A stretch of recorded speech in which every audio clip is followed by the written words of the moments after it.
నిజామాబాద్ జిల్లా ఎడపల్లి మండలంలోని గ్రామాల్లో నెలకొన్న సమస్యలపై చర్చించేందుకు మండల పరిషత్ కార్యాలయం మీటింగ్ హాల్లో ఎంపీపీ శ్రీనివాస్ అధ్యక్షతన గురువారం మండల సర్వసభ్య సమావేశం నిర్వహించారు.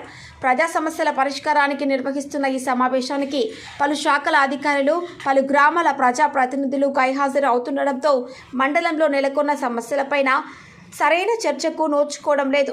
అటు గైహాజరవుతున్న అధికారులపై ఎలాంటి చర్యలు తీసుకోకపోవడంతో మండల సర్వసభ్య సమావేశానికి సదరు అధికారులు పలు శాఖలతో దర్జాగా డుమ్మా కొడుతున్నారు. సర్వసభ్య సమావేశంలో విద్య, వైద్యం, విద్యుత్, గ్రామీణ, తాగునీటి, పంచాయతీరాజ్, నీటిపారుదల, ఆరోగ్య శాఖ, రోడ్లు మరియు భవనాలు, పశు సంవర్ధక శాఖ, స్త్రీ శిశు సంక్షేమ శాఖ, పౌర సరఫరాల శాఖ, గ్రామీణ ఉపాధి హామీ పథకము, ఇందిరా క్రాంతి పథకము, ఫారెస్ట్, హార్టికల్చర్, మత్స్య, రూర్బన్, పరిశ్రమల తదితర శాఖల పరిధిలో నెలకొన్న సమస్యలపై చర్చ కొనసాగింది. ఒకవైపు హరితాహారం కార్యక్రమంతో పచ్చదనాన్ని పెంపొందించేందుకు ప్రభుత్వం వేల కోట్ల రూపాయలను ఖర్చు చేస్తుండగా, మరోవైపు కొందరు గుర్తు తెలియని వ్యక్తులు గుట్టల ప్రాంతంలో చెట్లను నరికివేస్తూ అవి ఎండిపోయిన తర్వాత వాటిని ప్రత్యేక స్థలానికి తరలించి బొగ్గుగా మార్చి వ్యాపారం నిర్వహిస్తున్నట్లు గుర్తించడం జరిగిందని, కేవలం బొగ్గు వ్యాపారం నిర్వహించే అందుకే కొందరు గుర్తు తెలియని వ్యక్తులు చెట్లను నరికివేస్తూ అవి ఎండిన అనంతరం బొగ్గుగా మారుస్తూ వ్యాపారం నిర్వహిస్తున్నారని, గ్రామాలలో సర్పంచులు పదవీ కాలం ముగిసిన నాటి నుండి ప్రత్యేక అధికారుల పాలన సవ్యంగా లేదని కొర్నాపల్లి ఎంపీటీసీ వెంకయ్య గారి రామిరెడ్డి సభ దృష్టికి తీసుకువచ్చారు. మంగల్పర్ గ్రామంలో రూర్బన్ నిధులతో నిర్మించిన గిడ్డంగిని సొసైటీకి కేటాయించడాన్ని నిరసిస్తూ ఆ గ్రామ ఎంపీటీసీ వనజ నాగరాజు వ్యతిరేకించారు. గ్రామంలో నూతనంగా నిర్మించిన గిడ్డంగిని తమ గ్రామ అవసరాలకు కేటాయించాలని, సొసైటీ కేటాయించడం వల్ల తమ గ్రామ రైతులు నష్టపోయే ఆస్కారం ఉందని కోరుతూ ఎంపీపీ శ్రీనివాస్కు వినతి పత్రాన్ని అందజేశారు.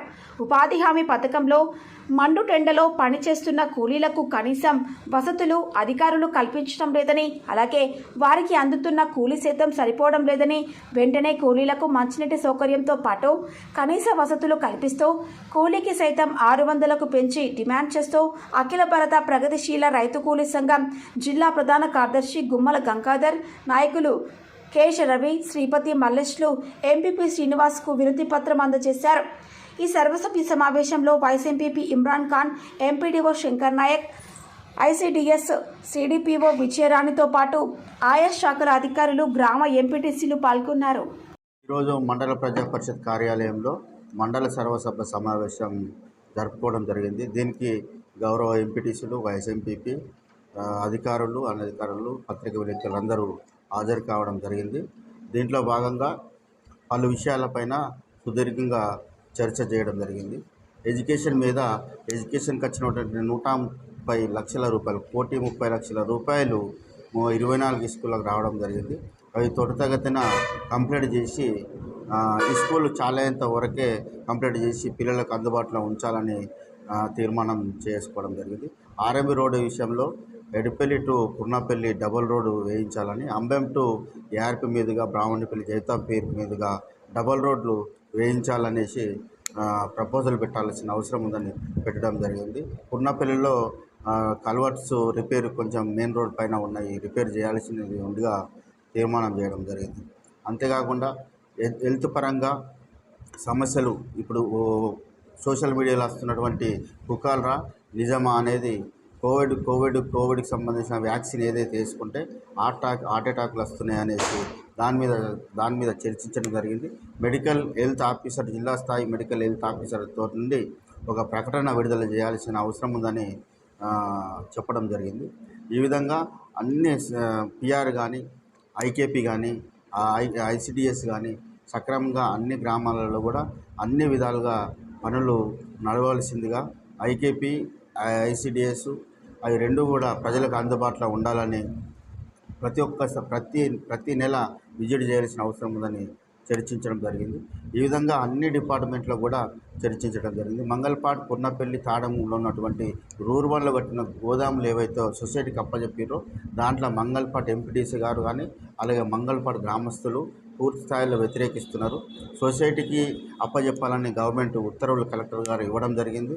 అది రెండింటిని కూడా ఆలోచించి సరైన నిర్ణయం తీసుకోవాలని కలెక్టర్ గారికి కోరడం జరుగుతూ ఉన్నది మండల సభ నుండి.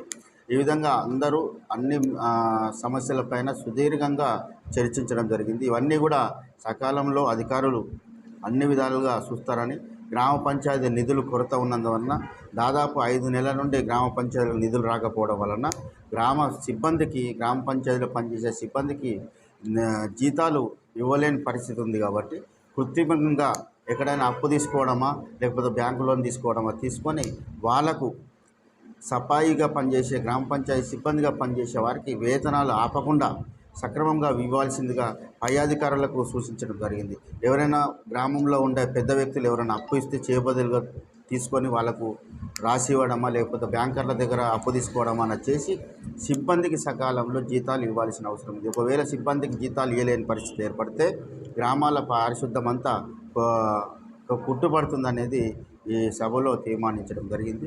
ఈ విధంగా అనేక అంశాలపైన తీర్మానం చేయడం జరిగింది. ఇటు అన్ని అంశాలపైన అధికారులు జిల్లా స్థాయి కలెక్టర్ గారికి పంపించడం జరుగుతూ ఉన్నది. దీన్ని వచ్చినటువంటి అధికారులు అనధికారులు మా ప్రజాప్రతినిధులు ఎంపీటీసీలు వైసీపీ అందరికీ కూడా ధన్యవాదాలు తెలియజేస్తూ పత్రికా విలేకరులకు కూడా ధన్యవాదాలు తెలియజేస్తూ ఈ సమావేశం ముగిస్తున్నాం. ఈరోజు మండల సాధారణ సర్వసమావేశం జరిగింది. ఎంపీపీ గారు, వైస్ ఎంపీపీ గారు, ఎంపీటీసీ, ఎండిఓ గారు, స్పెషల్ ఆఫీసర్స్, గ్రామ పంచాయతీ స్పెషల్ ఆఫీసర్స్ అందరూ రావడం జరిగింది.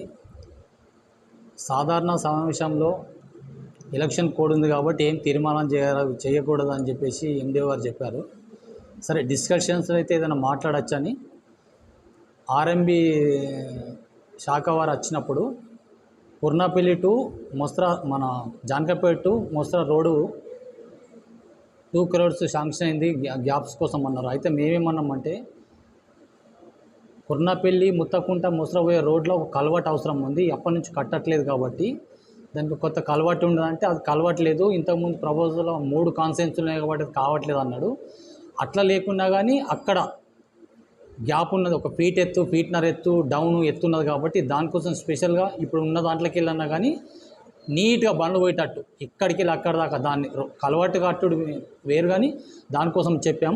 అయితే చూస్తాన్నా దాంట్లో అదొకటి కుర్నపల్లి అబ్బాయి దేవుడి దగ్గర ఒక జంప్ ఉన్నది, బస్సుగా నీట్ చేస్తామన్నా దాంతో ఇప్పుడు పెట్టేస్తామన్నారు. అబ్బాయి దేవుడి దగ్గర ఒకటి ఉన్నది, 45 కినాల మీదస్ ఒకటి ఉన్నది. ఎందుకంటే ఆ క్రెషర్స్కు వెహికల్స్ పోతే అటు టర్నింగ్ మీద అంత కరెక్ట్ లేదు, అది అవి ఉన్నది. చాలామంది పడిపోతారు, దాని ఒకటి మాట్లాడినాం. ఎడ్యుకేషన్ మీద సుఖ ఎంఈఓ గారు మాట్లాడుతూ డెవలప్మెంట్ కోసం డబ్బులు వచ్చినాయి అని చెప్పారు. దాంట్లో సుఖ చాలా చేస్తే బాగానే ఉంటుంది అన్నాం. ఉర్దూ మీడియంస్ డబ్బులు వచ్చినారు కానీ దానికి వాటర్ ఫెసిలిటీ లేవు కాబట్టి దాంట్లో ఏమైనా పెట్టచ్చు అని అడిగినాం. అయితే ప్రపోజల్ ఏదో స్టీల్ ట్యాంకీ ఒకటి 75,000 పెడుతున్నాం సార్. ట్యాంకీ ఓన్లీ పెడితే దానికి బోర్ గీట లేదు కాబట్టి మరి ఏం చేయాలన్నాం. సరే మాకైతే అది ఉందన్నారు, దానికి తగినట్టు చూస్తే ఇంకేదైనా యాక్షన్ తీసుకుంటామని చెప్పారు. దానికి ఒకటి ఫారెస్ట్ వాళ్ళు వచ్చారు, వాళ్ళతో మాట్లాడుతుంటే చాలా డిస్కస్ చేసినాం. ఏమన్నారంటే వాళ్ళకి కట్టెలు మంచిగా పెరుగుతున్నాయి, ఏమవుతుందంటే గుట్టకే వాళ్ళు ఎండిపోయిన కట్టెలను వదిలిపెడుతున్నారు కాబట్టి వీళ్ళు ఏం చేస్తున్నారు, పోయేటోళ్ళు ఇవ్వాల పోయి నరికేసి 15 రోజుల వరకు అది ఎండిపోతుంది, అవి తెచ్చుకుంటున్నారు. రేపు నరికేసి ఇంకా 15 రోజులకు అట్లనే తెచ్చుకో, రొటీన్ అవుతుంది. అది ఎండిపోయిన కట్టెలని వీళ్ళు అనుకుంటున్నారు, వాళ్ళు అనుకుంటారు. ఇంకోటి మెయిన్ ఎంత దరిద్రం అంటే ఫారెస్ట్లోనే కట్టెలు కొట్టేసి అగ్గిపెట్టి బొగ్గులు చేస్తుండ్రు, అది చాలా బ్యాడు. ఈ కట్టెలు కొట్టుకోపోవడం వేరు కానీ ఫారెస్ట్లోనే కొట్టేసి అవి చేసి అగ్గి చేసి అవి అమ్ముకుంటున్నారంటే ప్రాబ్లం అవుతుంది. అది వీళ్ళు కుర్నపల్లి మూడు చోట్ల అట్లా చేస్తున్నారు. అవి చేసి ఆయన అతనుగా ఒప్పుకున్నాడు, వాస్తవమే సార్ అది అట్లా జరుగుతున్నది, మేము దాన్ని ఐడెంటిఫై చేసినామంటారు. ఇంకోటి మా దగ్గర కట్టెలు బాగా మంచిగా అయినాయి, ఇప్పుడు మంచి ఆసాలు దొడ్డుగా కట్టెలు అయినాయి. అవి ఇట్లా నైట్లో మళ్ళీ స్టార్ట్ చేసిండ్రు. ఎక్కడోళ్ళన్నా కానీ వీళ్ళు ఎప్పుడు చేస్తారు, వీళ్ళు సాయంత్రమో ఎప్పుడు పెట్రోలింగ్ చేస్తారు. అట్లా ఇంతకుముందు స్ట్రెంత్ కొట్టేసిండ్రు, దాన్ని ఇంకా ఎక్క కొట్టేసి పోకుండా చూసేసి ఎవరినైనా ఇంకా అలా ఇన్ఫార్మర్స్ పెట్టుకొని చేస్తే బాగుంటుండే అన్నాం. ఒప్పుకుంటున్నారు కానీ దానికి అదొకటి జరిగిపోయింది. ఇంకోటి పంచాయతీరాజ్ గారు ఎంపీఓ మాట్లాడారు. మేము ఏమన్నామంటే టెక్స్ కలెక్షన్ ఎంత అయిందో అడిగాం. ఆయన మే మీదే చెప్తే అతను ఆయన ప్రాబ్లం చెప్తారు, మాకు ఇవి పైసలు వస్తలేవు, పైసలు పడతలేవు. అది కాదు, ట్యాక్స్ ఎంత వసూలైంది, ఏ ఊరికి ఎంత వసూలైంది, ఇప్పుడు 3 నెలల నుంచో 4 నుంచి జీతాలు ఇవ్వలేమని చెప్తున్నారు. అది చెప్పుకుంటా బదనాం చేస్తుడు కాదు. మీరు చేసిన పైసలకి వెళ్ళి 1000, 2000, 5000 ఇచ్చిన డబ్బులు వేయకుండా మీరు ఆపేసి ఉత్తగా ఏదో చేయగలిగి మీరు వేరే పైసలు ఖర్చు పెట్టుకుంటున్నారు, వేరే దానికి పెట్టిర్రు. ఇప్పుడు తీయమనండి అందరు స్పెషల్ ఆఫీసర్లని, పైసలు లేకుండా వేరే ఎట్లా ఖర్చు పెట్టిండ్రు, తక్కువ పెట్టి. లేకపోతే క్రెడిట్ తెచ్చుకోరు కదా, మీకు ఏమైనా ఆర్డబ్ల్యూఎస్కి సామాన్ అవసరం ఉంటే అది సుఖ అవసరమే, అది క్రెడిట్ తెచ్చుకొని దీనికి ఇలా జీతాలు ఇవ్వచ్చు కదా. దాంట్లో సుఖ అది కరెక్ట్ కాదు. చెప్పినాం ఆయన, నేను ఒక సెక్రటరీని ఆయన మాట్లాడుతుండే. సరే ఎవరున్నా కానీ ఏం చెప్తాం మనం, ఎవరికి ఏం చెప్పేటట్టు ఏం లేదు. కానీ శిష్య సంక్షేమ మేడం గారు మాట్లాడుతున్నారు. ఇక ఆమె మంచిగా బట్టి పట్టుకుని వచ్చిర్రు, పురాణం చెప్పినట్టు మొత్తం చదివేసిండ్రు. ఏమైనా అనవద్దనేమో ఆడపిల్లలు ఏం అనలేం. ఆమె చెప్పింది ఒక్కడితో కరెక్ట్ కాదు, ఊకే అది అంటే పోతే అని చెప్పేసి మనకు మంచిగా ఇప్పుడు ఊకున్నా కానీ అట్లా జరుగుతుంది. సరే మండల సమావేశం కంటే ఏం తీర్మానం చేయలేదు కాబట్టి చేసినాం, అందరు ఆఫీసర్కి చెప్పినాం. స్పెషల్గా మళ్ళీ ఒకసారి ఏదైనా మీటింగ్ పెట్టుకొని టైం ఉన్నప్పుడు చూసేసి అందరిని ఆఫీసర్లు రిక్వెస్ట్ చేసి రమ్మని.